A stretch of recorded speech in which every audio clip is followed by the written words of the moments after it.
पुलसिरात से जब गुजर होगा उस वक्त सिर्फ 3 जगहें होंगी, जहन्नम, जन्नत, पुलसिरात। रसूलुल्लाह सल्लल्लाहु अलैहि वसल्लम ने फरमाया, सबसे पहले मैं और मेरी उम्मत पुलसिरात को तय करेंगे। कयामत में जब मौजूदा आसमान और जमीन बदल दिए जाएंगे और पुलसिरात पर से गुजरना होगा, वहाँ सिर्फ 2 मुकामलात होंगे, जन्नत और जहन्नम। जन्नत तक पहुँचने के लिए लाजमी जहन्नम के ऊपर से गुजरना होगा। जन्नत के ऊपर एक पुल नस्ब किया जाएगा, उसी का नाम पुलसिरात है। उस पर से गुजर कर जब उस पार पहुंचेंगे, वहाँ जन्नत का दरवाजा होगा। वहाँ नबी करीम सल्लल्लाहु अलैहि वसल्लम मौजूद होंगे और आले जन्नत का इस्तकबाल करेंगे। पुल सिरात इन सफात का हामिल होगा, बाल से ज्यादा बारीक होगा, तलवार से ज्यादा तेज होगा, सख्त अंधेरे में होगा। उसके नीचे गहराइयों में जहन्नम भी निहायत तारीकी में होगी, सख्त बिखरी हुई और गजबनाक होगी। गुनाहगार के गुनाह उस पर से गुजरते वक्त मुजस्सम उसके पीठ पर होंगे और उसके गुनाह ज्यादा होंगे तो उसके बोझ से उसकी रफ्तार हल्की हो जाएगी। अल्लाह ताला हमें उस सूरत से अपनी पनाह में रखे।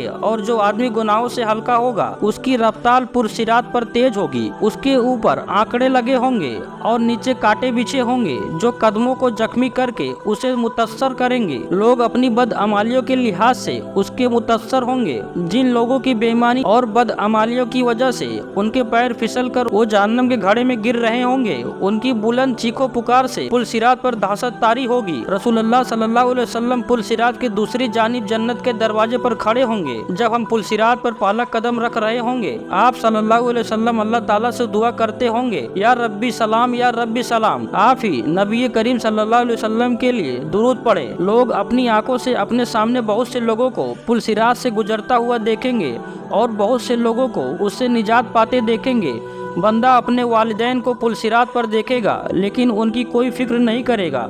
वहाँ तो बस एक ही फिक्र होगी कि किस तरह मैं खुद पार हो जाऊं। रिवायत में है कि हजरत आयशा सिद्दीका रजी अल्लाह ताला अन्हा कयामत को याद करके रोने लगी। रसूलुल्लाह सल्लल्लाहु अलैहि वसल्लम ने पूछा, आयशा क्या बात है? हजरत आयशा ने फरमाया, मुझे कयामत याद आ गई। या रसूलल्लाह, क्या हम वहाँ पर अपने वालिदैन को याद रखेंगे? क्या हम वहाँ पर अपने महबूब को याद रखेंगे? आप सल्लल्लाहु अलैहि वसल्लम ने फरमाया, हाँ याद रखेंगे, लेकिन वहाँ 3 मुकामलात ऐसे होंगे जहाँ कोई भी याद नहीं आएगा। जब किसी के अमाल तौले जाएंगे, जब नामे अमाल दिया जाएगा, जब पुल सिरात पर से गुजर रहे होंगे। दुनियावी फितनों के मुकाबले में हक पर जमे रहो। दुनियावी फितनों तो शराब है, इनके मुकाबले में हमें मुजाहिदा करना चाहिए और हर एक को दूसरे की जन्नत हासिल करने पर मदद करना चाहिए, जिसकी इज्जत आसमानों और जमीन से भी बड़ी है। पैगाम को सदके जारिये समझकर आगे बढ़ाएं।